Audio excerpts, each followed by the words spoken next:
ጽዮን ሆይ አይኖችሽን አንስተሽ በዙሪያሽ ተመልከቺ፣ እነዚህ ሁሉ ተሰብስበው ወደ አንቺ ይመጣሉ።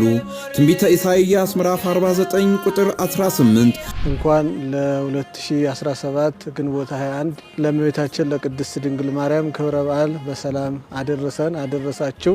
ታላቅ የክብረ በዓል ጥሪ በሰሜን ሸዋ ሀገረ ስብከት በደብረ ምጥማቅ ጻድቃኔ ማርያም ገዳም።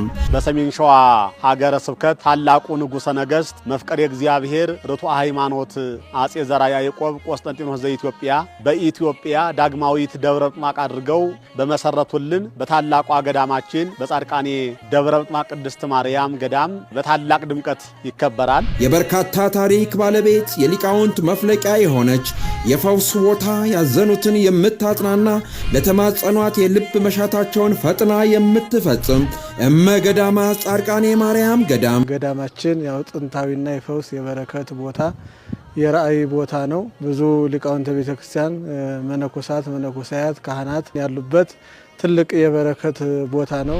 ልጅ ላጡ ልጅ የምትሰጥ፣ ጤና ላጡ ጤና የምትሰጥ፣ በረከት ላጡ በረከት የምትሰጥ፣ የሰው ልጆች የልቦና መሻት የሚፈጸምበት የበረከትና የቃል ኪዳን ገዳም መሆኗ ዓለም ያወቀው ፀሐይ የሞቀው ነው።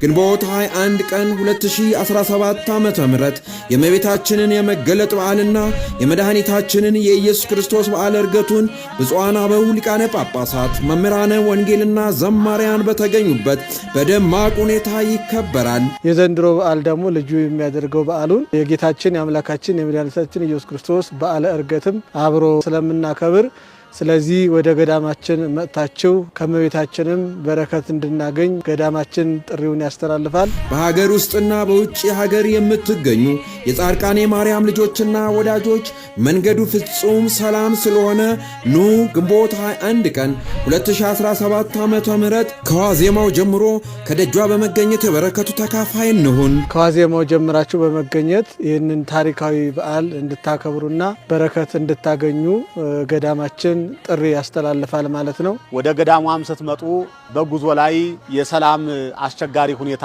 አለመኖሩን በዚህ አጋጣሚ በትህትና መግለጽ እንወዳለን። የደብረ ምጥማቅ ጻድቃኔ ማርያም ገዳም ሰበካ ጉባኤ ጽሕፈት ቤት